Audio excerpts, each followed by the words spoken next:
Baik, kita ingin terus bersama rakan setugas Firdaus Azil yang membuat liputan sidang media Menteri Kesihatan Datuk Seri Dr. Adam Baba petang tadi. Firdaus, apa perkara utama yang rakyat perlu tahu dari sidang media tadi?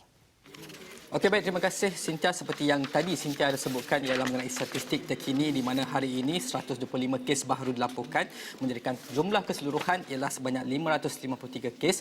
Tiada sebarang pesakit yang telah discharge ataupun pulih sepenuhnya hari ini, dan sehingga kini seperti yang Cynthia sebutkan, 12 kes positif sedang dirawat di ICU dan Menteri Kesihatan Datuk Seri Dr. Adam Baba mengatakan bahawa 3 daripadanya yang dirawat di ICU merupakan berkait rapat dengan kluster perhimpunan jemaah tabligh itu. Dan dalam sidang media itu juga Datuk Seri Dr. Adham memberitahu bahawa Malaysia kini sudah pun memasuki tahap pembendungan akhir ataupun late containment, dan juga Kementerian juga akan kini dalam persediaan untuk memasuki tahap mitigasi. Antara langkah-langkah yang akan diambil untuk kita masuk ke tahap itu ialah pertamanya menjadikan Hospital Sungai Buloh sebagai admitting hospital yang mana ia khusus untuk kes positif COVID-19.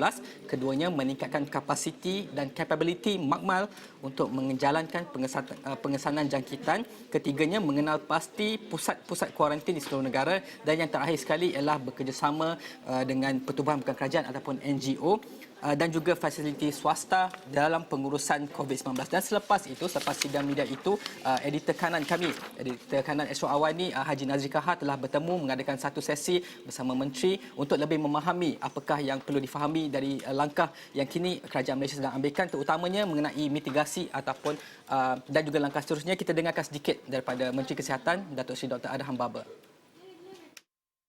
Kita lihat ada setengah-setengah negara setakat ini telah pun dah ada penurunan.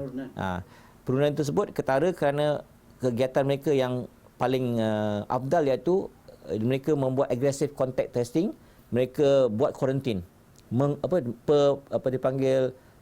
pengurungan masyarakatnya.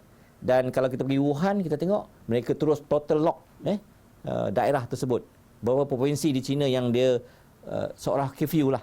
Tapi kita di saat ini kita perlu untuk melihat bagaimana fasa mitigasi yang kita belum sampai ini kita boleh laksanakan seolah-olah kita di peringkat mitigasi, iaitu kita mesti ada pencegahan dan pengurangan wabak ini. Ya. Adakah kita ke arah lockdown, Datuk Seri?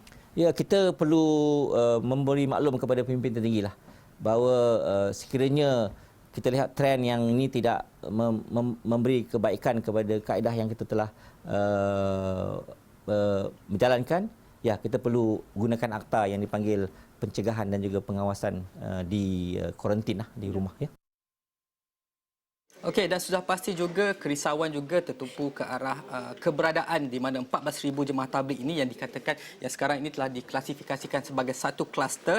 Dan tadi kita sempat bertanyakan kepada Kementerian Kesihatan mengenai status semenjak apakah sudah lebih ramai yang tampil, dan beliau memaklumkan bahawa sehingga hari ini sudah 7,000 orang daripada keseluruhan 14,500 jemaah tabligh sudah tampil untuk menjalani ujian saringan.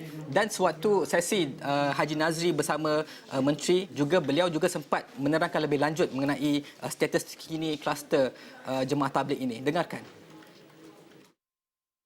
Untuk itu, hari ini kita dapat lihat bahawa angka 7,000 telah tampil. Daripada awal sampai hari ini, 7,000 orang daripada 14,000 orang jemaah tabligh dah tampil. Dan saya yakin kalau kita ambil swab dan proses, sebab tu dia menambahkan jumlah 190 semalam, hari ini 125. Dan kemungkinan besar bila ramai yang datang, mereka telah pun dijangkiti oleh COVID-19, yang mana yang paling kita bimbang ialah dah ada generasi kedua dalam jemaah pertama, dipanggil kluster tabligh yang pertama, dah ada generasi kedua virus ditularkan ke lain, orang lain. Datuk Seri, Okey, untuk keseluruhan agenda Awani malam ini, anda boleh melihat malam ini sebelum pengumuman yang kita jangkakan mengenai status terkini sama ada apakah langkah mitigasi ataupun adakah akan ada lockdown atau tidak daripada Perdana Menteri. Itu saja yang boleh saya kongsikan. Kembali pada Cynthia.